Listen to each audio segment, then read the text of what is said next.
कृष्णा मित्रों, मैं प्रियंका स्वागत करती हूँ आपका जीवन और आध्यात्म में। मित्रों, आज मैं दिसंबर के पहले प्रदोष व्रत के कुछ खास उपाय, कहानी और कब है व्रत, इसके बारे में जानकारी लेके आई हूँ।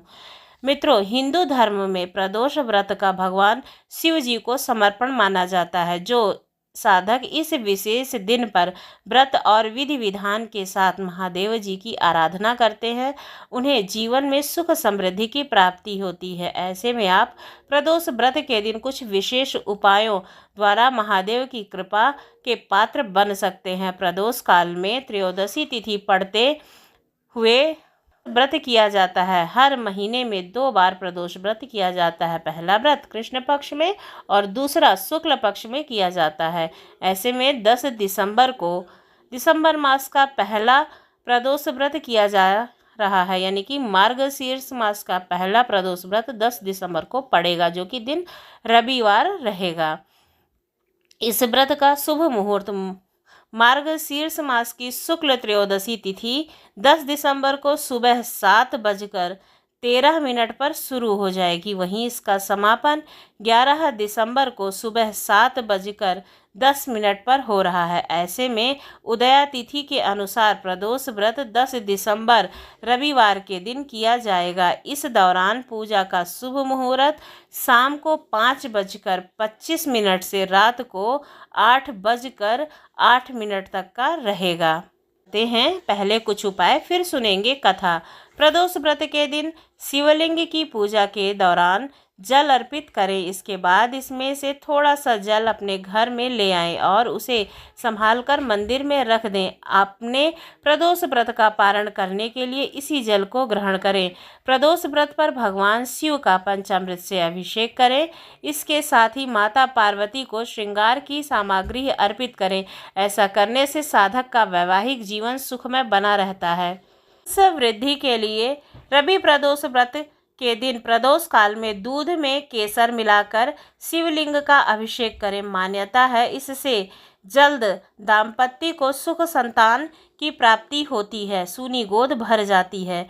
प्रदोष व्रत में शिव पूजा में जौ का आटा शिव के चरणों में समर्पित करने से और उसकी रोटियां अगर बनाकर समर्पित करते हैं तो अब तो गाय या बछड़े को खिलाते हैं तो मान्यता है कि इससे दाम्पत्य जीवन में मिठास आती है और धन का अभाव नहीं रहता है। प्रदोष व्रत के दिन लाल रक्षा सूत्र में शिवजी और माता पार्वती का गठबंधन कराने से विवाह में आ रही परेशानियां दूर होती हैं। शिव पार्वती की मूर्ति एक साथ मौली को 7 बार लपेट करके रखें। ऐसा करने से वैवाहिक जीवन संपन्न रहता है, सुखी रहता है। घर में संतान और माता पिता के बीच अनबन चल रही है तो मार्गशीर्ष मास के रवि प्रदोष के दिन बेलपत्र में शहद लगाकर शिव जी को चढ़ाएं।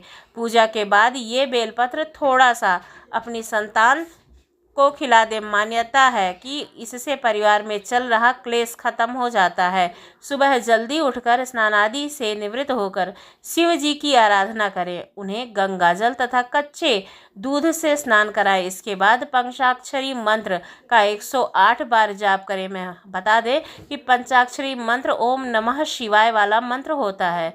रवि प्रदोष को सूर्य संबंधी उपायों के लिए विशेष माना जाता है। यदि इस दिन आदित्य हृदय स्रोत का 108 बार पाठ किया जाए तो राजयोग की प्राप्ति होती है। शादी में देरी हो रही हो तो प्रदोष व्रत के दिन तांबे के लोटे में जल लेकर के उसमें एक बेलपत्र, चुटकी भर हरा मूंग और गुड़ की डली डाल करके शिवलिंग को अर्पित करें। ऐसा करने से शीघ्र विवाह की संभावना बढ़ती है। अविवाहित लड़कियों की शादी में अगर बार बार अड़चन आ रही है तो प्रदोष व्रत के दिन स्नान ध्यान करने के बाद लाल रंग के वस्त्र को धारण करना चाहिए।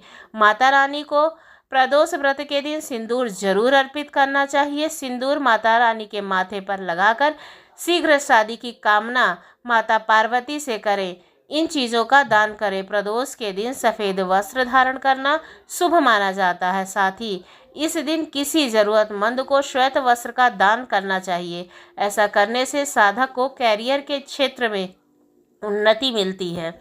शास्त्रों के अनुसार रवि प्रदोष व्रत के दिन जौ का दान करने से मंदा पड़ा हुआ व्यापार चौगुनी तरक्की से चलने लगता है। माता लक्ष्मी की कृपा से बिजनेस से अच्छी कमाई होती है और घर में सुख शांति आती है। जौ का दान स्वर्ण के दान के बराबर माना गया है। प्रदोष पर भगवान शिव की पूजा के बाद किसी गरीब रोगी को दवाइयाँ या फिर भोजन दान करने से शुभ फलों की प्राप्ति होती है। आप अपनी इच्छा के अनुसार जो चाहें वो उपाय कर सकते हैं। आइए सुनते हैं कथा। एक समय सर्व प्राणियों के हितार्थ परम भगवान भागीरथी के तट पर ऋषि समाज द्वारा विशाल गोष्ठी का आयोजन किया गया। इस सभा में व्यास जी के परम शिष्य पुराण वेदता सूत जी महाराज हरि कीर्तन करते हुए पधारे। सूत जी के आते हुए देख करके सौनकादि 88,000 ऋषि मुनियों ने खड़े होकर दंडवत प्रणाम किया। महाज्ञानी सूत जी ने भक्ति भाव से ऋषियों को हृदय से लगाया तथा आशीर्वाद दिया। विद्वान ऋषिगण और सब शिष्य आसनों पर विराजमान हो गए। सौनकादि ऋषियों ने पूछा, हे पूज्यवर, हे महामते, कृपया यह बताने का कष्ट करें कि मंगलप्रद कष्ट निवारक यह व्रत सबसे पहले किसने और किस फल की इच्छा से किया था। सूत जी बोले, आप सभी शिव के परम भक्त हैं। आपकी भक्ति को देखकर मैं व्रती मनुष्यों की कथा कहता हूँ, ध्यान से सुनो। रवि प्रदोष की कथा के अनुसार एक गांव में अति दीन ब्राह्मण निवास करता था। उसकी साध्वी स्त्री प्रदोष व्रत किया करती थी। उसे एक ही पुत्र रत्न था। एक समय की बात है, वह गंगा स्नान करने के लिए गया हुआ था। दुर्भाग्यवश मार्ग में चोरों ने उसे घेर लिया और वे कहने लगे कि हम तुम्हें मारेंगे नहीं, तुम अपने पिता के गुप्त के बारे में हमें बतला दो। बालक दीन भाव से कहने लगा कि बंधुओं, हम अत्यंत दुखी दीन हैं, हमारे पास धन आदि नहीं है। तब चोरों ने कहा कि तेरे इस पोटली में क्या है। बालक ने निसंकोच भाव से कहा कि मेरी माँ ने मेरे लिए रोटियां बनाकर दी हैं। यह सुनकर चोरों ने अपने साथियों से कहा कि साथियों, यह बहुत ही दीन मनुष्य है, हम किसी और को लूटेंगे। इतना कहकर चोरों ने उस बालक को जाने दिया। बालक वहां से चलते हुए एक नगर में जा पहुंचा। नगर के पास एक बरगद का वृक्ष था। वह बालक उसी बरगद के वृक्ष की छाया में बैठ गया और उसे निद्रा आ गई। उसी समय उस नगर के सिपाही चोरों की खोज करते हुए बरगद के वृक्ष के पास पहुंचे। बालक को चोर समझकर बंदी बना लिया गया। राजा के पास गए, लेकर के उसे राजा ने उसे कारावास में बंद करने का आदेश दिया। ब्राह्मणी का लड़का जब घर नहीं लौटा तब उसे अपने पुत्र की बड़ी ही चिंता हुई। वह उसी दिन प्रदोष का व्रत रखे हुए थी। ब्राह्मणी ने प्रदोष व्रत किया और भगवान शंकर से मन ही मन अपने पुत्र की कुशलता की कामना की। भगवान शंकर ने उस ब्राह्मणी की प्रार्थना को स्वीकार करते हुए उसी रात उस राजा के स्वप्न में जाकर के आदेश दिया कि बालक चोर नहीं है, उसे प्रातःकाल छोड़ दो, अन्यथा तुम्हारा सारा राज्य वैभव नष्ट कर दूंगा। प्रातःकाल राजा ने शिव जी की आज्ञा अनुसार उस बालक को कारागार से मुक्त कर दिया गया। बालक ने अपनी सारी कहानी राजा को कह सुनाई।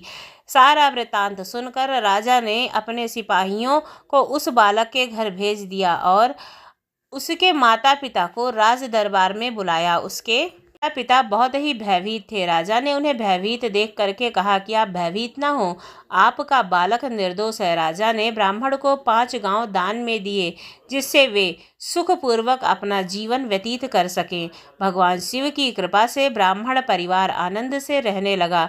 अतः जो मनुष्य रवि प्रदोष व्रत को करता है वह सुखपूर्वक और निरोगी काया से हो करके अपना पूर्ण जीवन व्यतीत करता है तथा उसके जीवन में खुशहाली आती है। दोस्तों, आपको यह कहानी और जानकारी कैसी लगी अवश्य बताएं। यदि अच्छी लगी हो तो हमारे चैनल को सब्सक्राइब करना बिल्कुल ना भूलें। धन्यवाद।